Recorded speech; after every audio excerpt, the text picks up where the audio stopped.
அனைவருக்கும் வணக்கம். துலாம் ராசிக்காரர்களுக்கு பிப்ரவரி 29ஆம் தேதி முடிவதற்குள் லீப் ஆண்டு என்று சொல்லக்கூடிய 4 வருடத்திற்கு ஒரு முறை வரக்கூடிய பிப்ரவரி 29ஆம் தேதி முடிவதற்குள் துலாம் ராசிக்காரர்களுடைய வாழ்வில் இவை நடந்தே தீரும் என்று சொல்லக்கூடிய நிகழ்வுகளாக எவையெல்லாம் அமைந்துள்ளன என்று ஆராய்ந்து பார்க்கும் போது பல கிரகநிலைகள் அதை உறுதிப்படுத்தக்கூடிய வகையில் பல்வேறு விதமான மாற்றத்தை ஏற்படுத்தி கொடுக்கக்கூடிய அமைப்பில் சஞ்சரிக்கின்றன. எந்தெந்த விஷயங்கள் நடந்தே தீரும் என்பதை சற்று விரிவாக பார்க்கலாம் வாங்க. துலாம் ராசிக்காரர்களை பொறுத்த வரைக்கும் தங்களுடைய தசாபதியும் கிரகநிலைகளின் அமைப்பும் சாதகமாக இருந்தால் மிக அபரிவிதமான நன்மையும் முன்னேற்றமும் வாழ்வில் மிக சிறப்பாக கிடைக்கும். அதே சமயம் சாதகமற்று இருக்கும் போது பல சிரமங்கள் ஏற்படுகின்றன. சில நேரங்களில் கிரகநிலைகளின் அமைப்பு சாதகமாக இருந்தாலும் பல விஷயங்கள்ல தோல்விகளும் தடைகளும் பின்னடைவும் வருத்தமும் ஏன் ஏற்படுகிறது என்று தெரியாமல் குழம்பி தவிக்கக்கூடிய துலாம் ராசிக்காரர்களுக்கு நிச்சயமாக அனைத்து கிரகநிலைகளும் ஒரே நேரத்தில் சிறப்பாகவும் சாதகமாகவும் இருக்காது என்பதுதான் யதார்த்தமான உண்மையாக பார்க்கப்படுகிறது. எனவே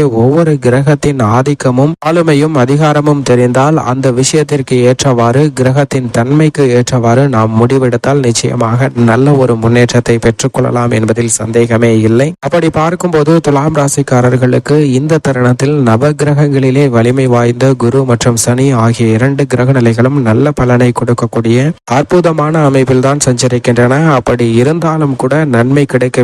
என்னுடைய வாழ்வில் தடைகள் வருத்தம் பின்னடைவுதான் ஏற்படுகிறது, நீங்கள் சொல்கின்ற நன்மை கிடைக்கவில்லை என்று வருத்தப்படக்கூடிய துலாம் ராசிக்காரர்களுக்கு நிச்சயமாக அதற்கான பதில் நிச்சயமாக மற்ற கிரக நிலைகளால் கிடைப்பதற்கான வாய்ப்பு உள்ளது. எனவே ஒவ்வொரு கிரகத்தின் தன்மையையும் அறிந்து அதற்கு ஏற்றாற்போல் உங்களுடைய செயல்பாடுகளை மாற்றும் போது நல்ல பலன் நிச்சயமாக உண்டு என்பதில் சந்தேகமே இல்லை. ஆனால் இந்த தருணத்தில் நவ கிரகங்களிலே மிகவும் வலிமையானவரும் முழு சுபகிரகமும் தோஷமற்றவருமாக இருக்கக்கூடிய குரு 7ல் சஞ்சரிக்கிறாருங்க. சப்தமஸ்தானம் கலஸ்திரஸ்தானத்தை வலுப்படுத்துகிறார். ராசியின் அதிபதியான சுக்கிரனின் பார்வையில் சமகிரகமாக கருதப்பட்டாலும் குருவின் பார்வையில் சுக்கிரன் பகை கிரகமாக பார்க்கப்படுகிறாருங்க. எனவேதான் ராசிக்கு மிகவும் சகாயமானவராக இல்லை என்றாலும் கோல்சார விதியின் அடிப்படையில் நிச்சயமாக குரு நிறைந்த நன்மையை அள்ளி கொடுக்கக்கூடிய வலுவான அமைப்பில் துலாம் ராசிக்காரர்களுக்கு வீற்றிருக்கிறார் என்பதுதான் யதார்த்தமான உண்மையாக பார்க்கப்படுகிறது. குரு மிக வலுவாக அனைத்து விதமான பணிகளிலும் தன்னுடைய ஆதிக்கத்தை செலுத்துவாருங்க. குடும்ப ரீதியாக பல்வேறு விதமான முன்னேற்ற வாய்ப்புகள், சுப நிகழ்வுகள், உத்தியோகம், தொழில் என அனைத்திலும் தன்னுடைய ஆதிக்கத்தை செலுத்தக்கூடிய சக்தி வாய்ந்தவராக இருக்கிறார். எனவேதான் குருவினுடைய அமைப்பு மற்ற கிரகங்களை விட மிக உன்னிப்பாக பார்க்க வேண்டிய ஒன்றாக உள்ளது. அவர் சாதகமாக இருப்பது நன்மை நிறைந்து கொடுக்கக்கூடிய ஒரு சிறந்த அமைப்பாக பார்க்கப்படுகிறது. அது மட்டுமல்லாது துலாம் ராசிக்காரர்களுக்கு ராஜயோகாதிபதியாக இருக்கிறாருங்க சனி. அவர் மிக வலுவாக பூர்வ புண்ணியஸ்தானமாகிய 5ல் இருக்கிறார். சனி 5ல் இருப்பது குடும்ப ரீதியாக எழக்கூடிய பல சிரமங்களை விலக்கி நல்ல முன்னேற்றத்தை ஏற்படுத்துவார். ஆனால் அதைவிட சனி தன்னுடைய ஆதிக்கத்தையும் அதிகாரத்தையும் மிக அதீதமாக தொழில்துறை, வியாபாரத்துறை, உத்தியோகம் சார்ந்த பணிகளில் தனது கட்டுப்பாட்டில் ஆதிக்கத்தையும் அதிகாரத்தையும் செலுத்தக்கூடியவராக இருக்கிறார். அப்படிப்பட்டவர் மிக வலுவாக பூர்வ புண்ணிய ஸ்தானத்தில் அமர்ந்திருப்பதால் நிச்சயமாக பல சிரமங்கள் விலகி நல்ல முன்னேற்ற வாய்ப்புகள் துலாம் ராசிக்காரர்களுக்கு கிடைக்கும். அதிலும் குறிப்பாக இந்த தருணத்தில் தொழில்துறையில் பல்வேறு விதமான புதிய முதலீடுகளும் லாபமும் அதிகரிக்கக்கூடிய வாய்ப்பையும் சந்தர்ப்பத்தையும் நிறைந்து கொடுக்க போகிறாருங்க. நீங்கள் எதிர்பார்க்கக்கூடிய அரசாங்க சலுகைகள் உட்பட பல்வேறு விஷயங்கள் மிக சிறப்பாக நடைபெறும். தைரியத்துடனும் துணிச்சலுடனும் எதிர்கொள்ளக்கூடிய வாய்ப்பு கிடைக்கிறது. உத்தியோக ரீதியாக நிரந்தர வேலை வாய்ப்பு உட்பட பல்வேறு விதமான நன்மைகளும் அதிரடியான சலுகைகளும் இந்த தருணத்தில் நிச்சயமாக கிடைக்கும் என்பதை பஞ்சமஸ்தானத்தில் வீற்றிருக்கக்கூடிய ராஜயோகாதிபதியாக இருக்கக்கூடிய சனி துலாம் ராசிக்காரர்களுக்கு நிச்சயமாக உறுதிப்படுத்துகிறாருங்க. இந்த 2 கிரகம் மட்டுமல்ல, ராகுவும் நிழல் கிரகமாக இருக்கக்கூடிய ராகுவும் மிகவும் வலுவாக அதீத நன்மை கொடுக்கக்கூடிய 6ஆம் இடமான ரூணரோக சத்ருஸ்தானத்தில் வீற்றிருக்கிறாருங்க. ராகு 6ல் இருப்பது அமோகமான வளர்ச்சியை ஏற்படுத்தி கொடுக்கக்கூடிய ஒரு சிறந்த அமைப்பாக பார்க்கப்படுகிறது. ஏனென்றால் துலாம் ராசிக்காரர்களை பொறுத்த வரைக்கும் ராசியின் அதிபதியான சுக்கிரன் மற்றும் சனிக்கு அடுத்தபடியாக திடீர் அதிர்ஷ்டத்தை கொடுக்கக்கூடிய யோகம் நிறைந்த ஒரு கிரகமாக இருப்பவர் ராகு மட்டும்தான். அப்படிப்பட்ட ராகு மிக வலுவாக 6ல் இருப்பதால் கடன் சார்ந்த தொல்லைகள் விலகுங்க. மறைமுக சூழ்ச்சிகள், தொல்லைகள், தொந்தரவுகள் விலகுவதோடு ஆரோக்கியம் சம்பந்தப்பட்ட தொல்லைகளும் விலகக்கூடிய இனிமையான தருணமாக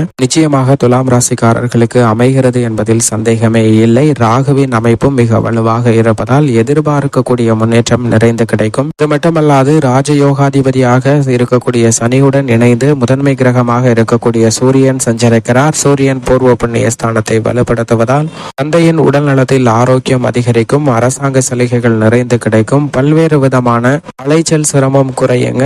நீங்கள் எதிர்பார்க்கக்கூடிய வேலைகளை மிக எளிதாக செய்து முடிக்கக்கூடிய வாய்ப்பை ஏற்படுத்தி கொடுப்பார். அது மட்டுமல்லாது வித்தியாகாரகராக இருக்கக்கூடிய புதனும் பூர்வ புண்ணிய ஸ்தானத்தில் சஞ்சரிக்கக்கூடிய இந்த தருணத்தில் பல்வேறு விதமான தடைகள், தாமதங்கள், குடும்ப ரீதியாக சந்திக்கக்கூடிய நிகழ்வுகள் அனைத்திலும் நல்ல முன்னேற்றம் கிடைக்குங்க. எவ்வளவு பெரிய சிக்கலாக இருந்தாலும் அவற்றை சாதகமாக மாற்றிக்கொள்ளக்கூடிய வாய்ப்பையும் யோகத்தையும் வித்தியாகாரகராக இருக்கக்கூடிய புதன் ஏற்படுத்தி கொடுக்கிறார். இது துலாம் ராசிக்காரர்களுக்கு வரவேற்கத்தக்க ஒரு அமைப்பாக பார்க்கப்படுகிறது. சந்திரன் சற்று மாறி மாறி சஞ்சரிக்கிறாருங்க. எனவே நன்மை தீமை கலந்த ஒரு அமைப்பாக தான் பார்க்கப்படுகிறது. இப்படி பல கிரக நிலைகள் மிக வலுவாகவும் நன்மை தரக்கூடிய அமைப்பில் சஞ்சரித்தாலும் சில நேரங்களில் தடைகளும் தாமதங்களும் அதீதமாக சந்திப்பதற்கான வாய்ப்பை உறுதிப்படுத்தக்கூடிய வகையில் நிச்சயமாக மோட்சக்காரகரான கேது மற்றும் சுக்கிரன், செவ்வாய் போன்ற கிரக நிலைகள் உறுதிப்படுத்துகின்றன.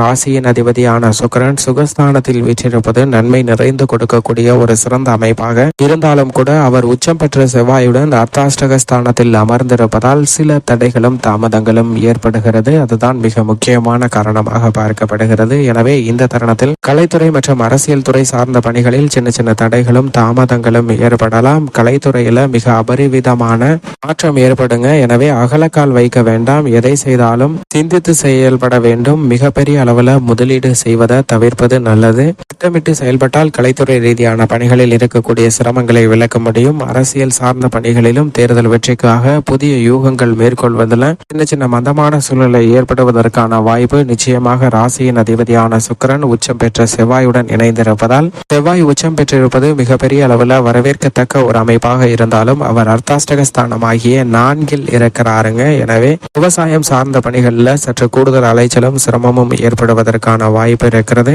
விளைச்சல் அதிகரித்தாலும் கூட அதற்கு ஏற்ற நல்ல விலை கிடைக்க இயலாத ஒரு சூழ்நிலை ஏற்படுவதற்கான வாய்ப்பு உள்ளதுங்க. கால்நடை வளர்ப்பிலும் சில விரயங்களை சந்திப்பதற்கான சூழ்நிலை உள்ளது. எனவே கூடுதல் கவனமும் விழிப்புணர்வும் விவசாயம் சார்ந்த பணிகளில் மிக முக்கியமாக தேவைப்படுகிறது. அதைவிட மோட்சக்காரகரான கேது விரயத்தில் இருக்கிறாருங்க. நவ கிரகங்களிலே திருமணம் சுப நிகழ்வுகள் நடைபெற வேண்டும் என்றால் நிச்சயமாக அதில் மோட்சக்காரகரான கேதுவின் பங்களிப்பும் மிக முக்கியமான ஒன்றாக பார்க்கப்படுகிறது. அப்படிப்பட்டவர் விரயத்தில் இருப்பதால் இந்த தருணத்தில் சுப விரயங்கள் அதிகரிப்பதற்கான வாய்ப்பு உண்டு. சாதகமாக பயன்படுத்தினால் சுப விரயங்களாகவும் முதலீடுகளாகவும் மாற்றிக்கொள்ளலாம். ஆனால் அதே சமயம் சாதகமற்ற அமைப்பாக இருக்கும் போது பல்வேறு வகையான விரய செலவுகளை தவிர்க்க இயலாத ஒரு சூழ்நிலையை ஏற்படுத்துகிறாருங்க. மோட்சக்காரகரான கேதுவின் அமைப்பு கேத்தில் இருப்பதால் விரய செலவு என்று தெரிந்தும் அவற்றை தவிர்க்க முடியாத ஒரு சூழ்நிலைக்கு தள்ளப்படுவதற்கான வாய்ப்பு நிச்சயமாக உள்ளது. விழிப்புணர்வுடன் செயல்பட வேண்டும். ஏனென்றால் இந்த தருணத்தில் செவ்வாயும் கேதுவும் மிகப்பெரிய அளவில் சாதகமற்று இருப்பதால் சின்ன சின்ன தடைகள் ஏற்படலாம். இவற்றை தவிர்த்து முன்னேற்றம் பெற வேண்டும் என்றால் நிச்சயமாக இந்த தருணத்தில் செவ்வாய்க்கிழமை விரதம் இருந்து அருகாமையில் உள்ள முருகப்பெருமாள் ஆலயம் சென்று தீபமேற்றி வழிபாடு செய்யுங்கள். என்றால் செவ்வாய்க்கிழமை அன்று